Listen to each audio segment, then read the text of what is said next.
It's been a long week, and it's been an even longer summer. And it's been a strange shift of spirit and thought, just as yesterday turns into today, and life continues.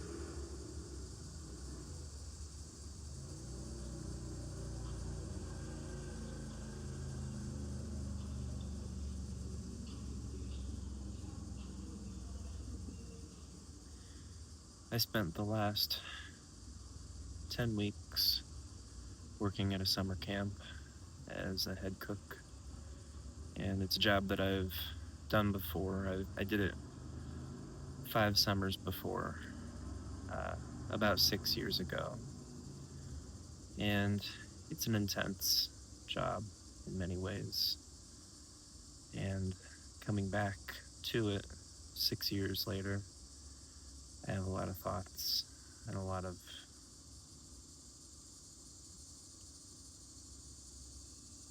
questions, a lot of curiosities, and a lot of wisdom and maturity that I can speak to now, having come back to that job.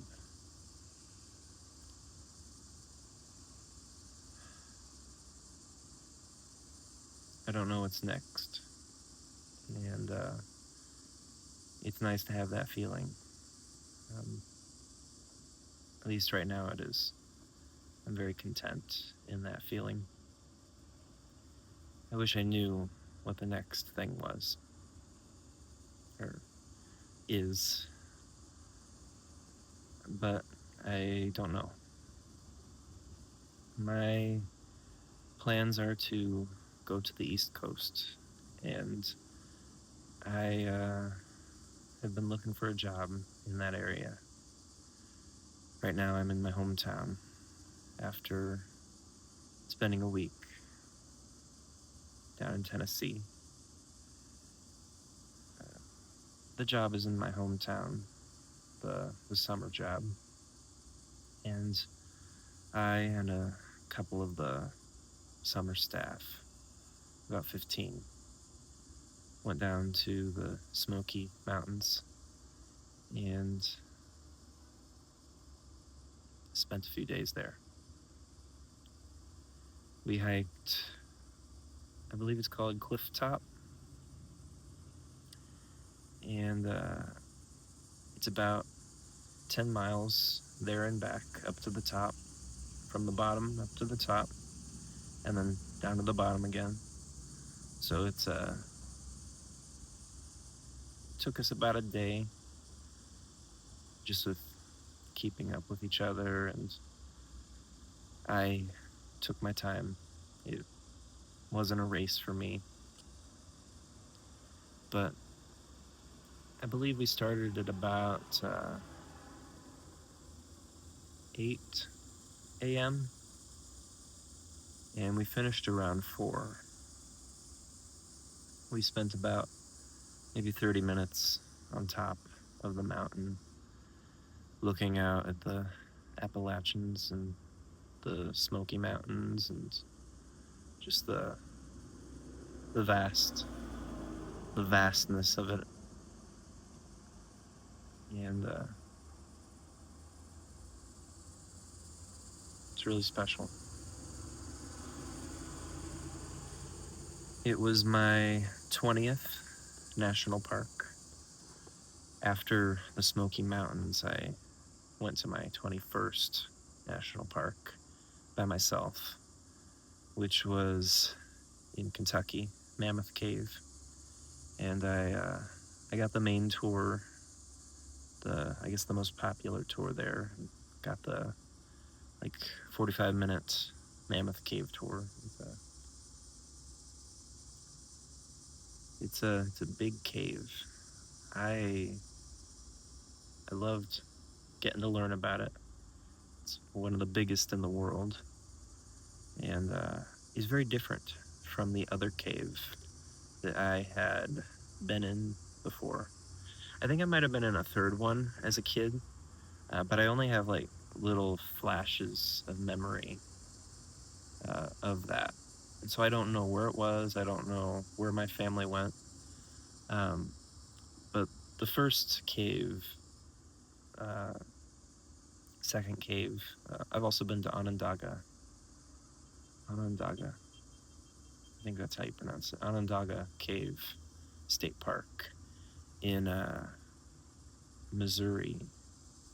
And I'm not going to say one was better than the other.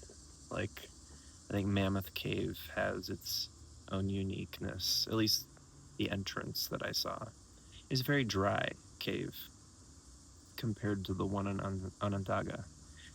Um, Granted, we didn't go too far into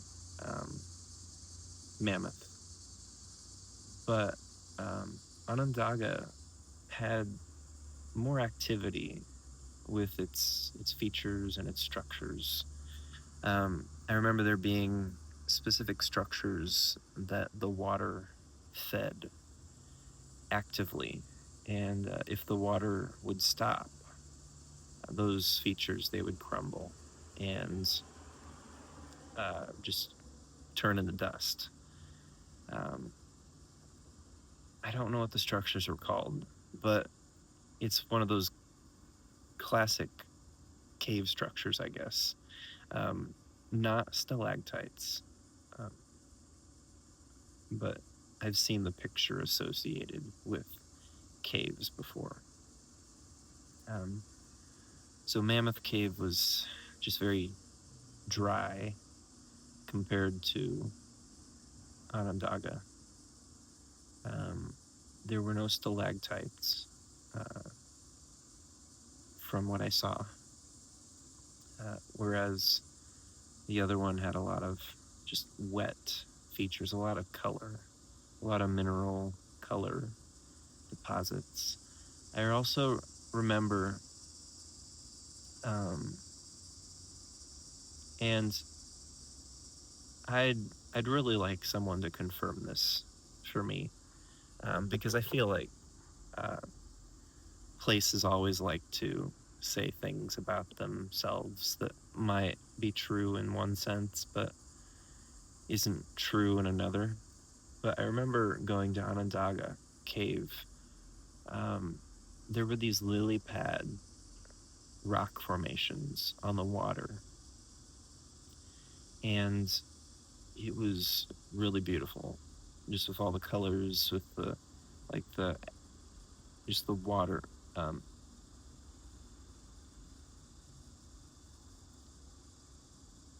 it's I remember someone saying about it that it was one of the few caves in the world, like if not like one of two caves in the world that had this feature in it. And I'm sure we can find a third cave out there uh, that has a lily pad rock formation uh, actively being fed by water. Um, but if it is a very rare occurring um, feature, then I am very glad to have seen it. It's incredible. Um,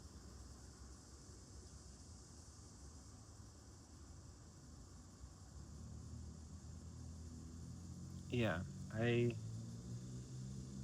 almost went on another hike or on another cave tour um, today, um, but wanted to drive home. I think I got here around 6 or 7 here in South Bend, and it's about 5 hours of driving today. It's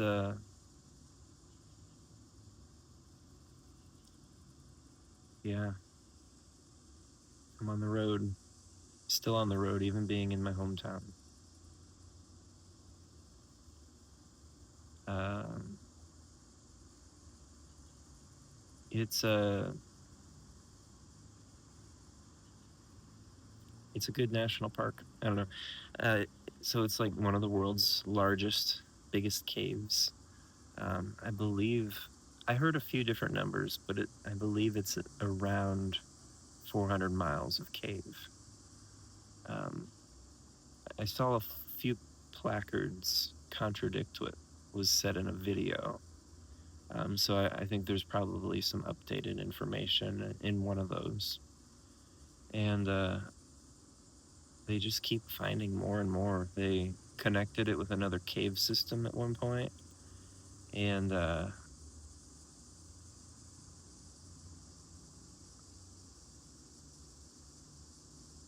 one of the things that I remember driving through the park was seeing all of the silkworms hanging from the trees. And at one point, I actually bumped into some silkworms. Almost. I found one on my shoulder a little bit later. Um, but there are tons of like cotton candy swirls in the trees. Uh, just all the silkworm nests. The one hike that I did go on above ground, it was there were a ton of spiders, which is normal. Uh, but yeah, I'm not a fan of hiking through spiders and then just having to worry about, am I bumping into spiders that are going to be later crawling on me? Um, it's just not fun. It's uh, I don't like spiders. I mean, these spiders, they weren't as big as the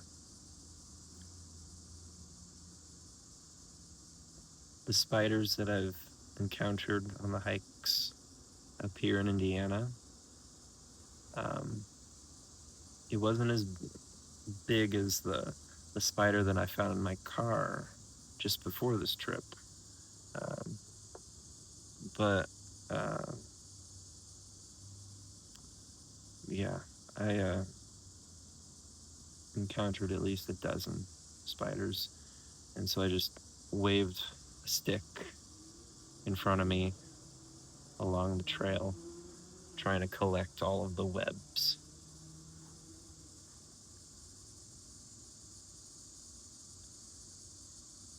Another thing that I thought about on this trip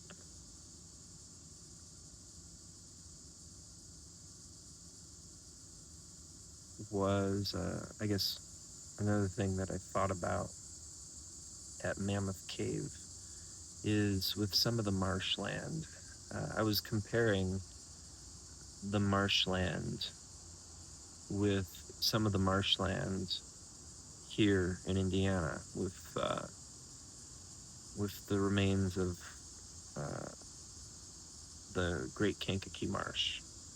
Um, there are portions that are still um, swampy, swampland, like the Leidic Bog. Um, but I was thinking about how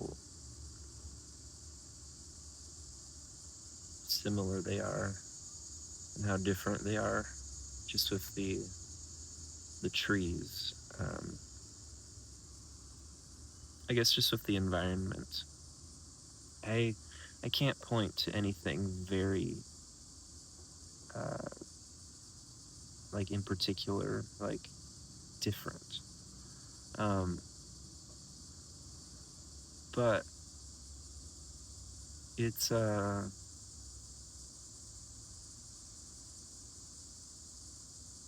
know that there were differences, and maybe that just has to do with like location, or just, hey, things are different as you go around to different places. Um, it's just interesting to notice those differences. Um, there are also some places in Elkhart that I've hiked, which is about 30 minutes east of South Bend, um, which has some swampland, some marshy lake, and yeah, I don't know if I have anything much to say about that. But even beyond that, comparing it to some of the water formations or just some of the geological like activity or just the active Yellowstone National Park, seeing the active geology play with the landscape at a place like that, it's really um, it's a nice, fun something. It's I like noticing it. It's it's one of the many things to notice, especially with the different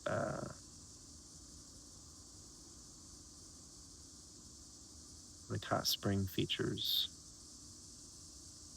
in Yellowstone. Uh, the different soils with like some of the mud pots, or just the different sulfur deposits, or the different mineral deposits that the pools form, and then the way that those uh, pools flood different grasslands and different like marshy-ish areas, and then the way that those deposits kill the trees. And I guess the biggest difference that I can think of uh, between Mammoth Cave and the Leidic Bog,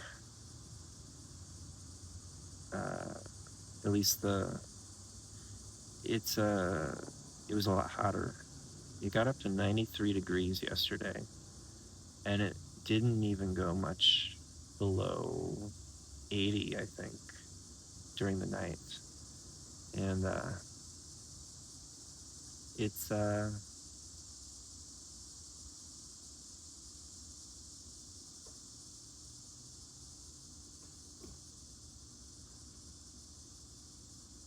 it's I guess the climate, the mountains.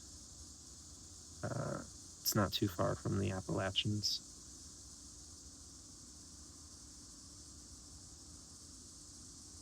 but the heat. Uh, it was very hot down there. Not that it doesn't get into the 90s here in northern Indiana, but boy, was it scorching.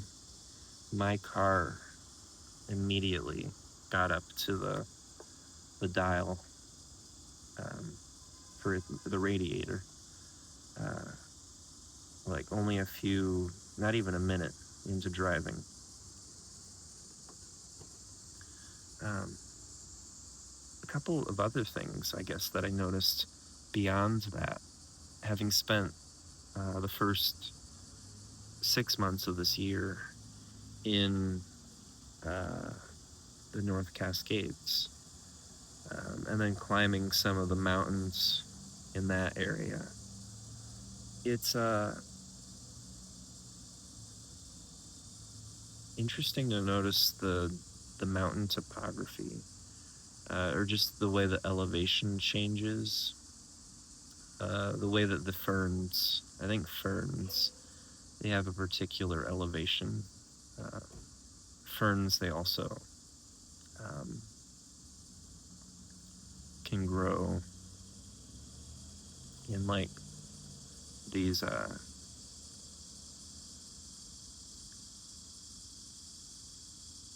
dips in the land, I guess, from what I hear. Um,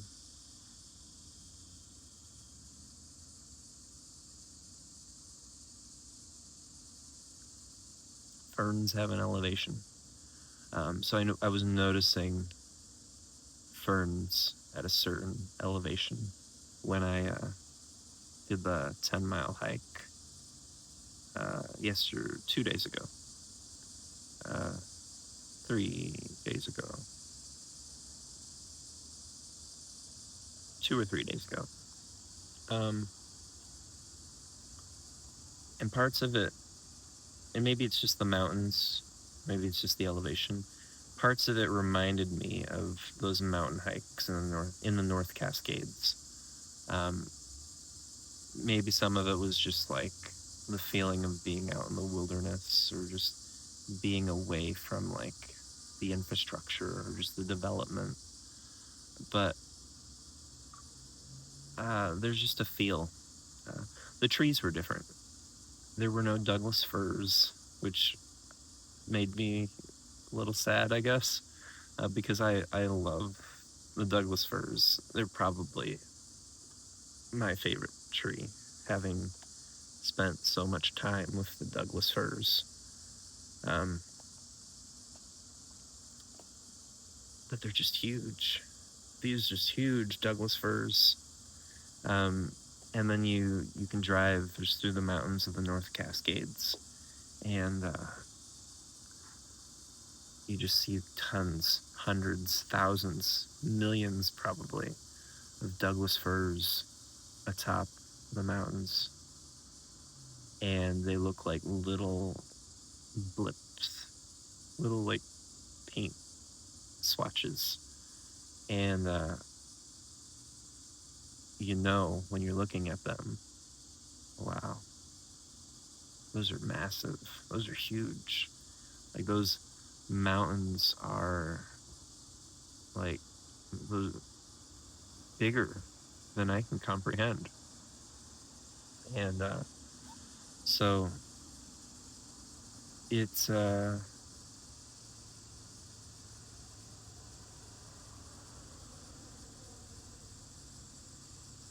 interesting just to notice all of those differences in the land. Just the fact that there's geologic activity taking place at Mammoth Cave in some way, or it had taken place many eons ago.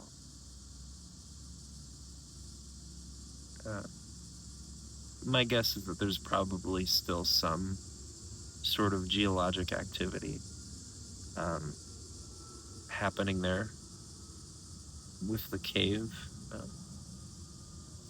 But then you compare that to like a place like Yellowstone, where the geologic activity, there are minor earthquakes that take place in Yellowstone, like each month,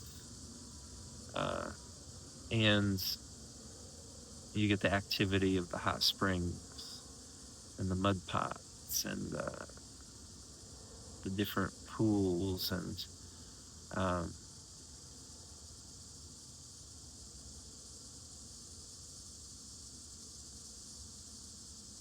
whoa, cool. That's some cool stuff right there. Yeah. I've been talking for about 24 minutes, so I'm gonna end off this journal. Thanks for tuning in. Peace.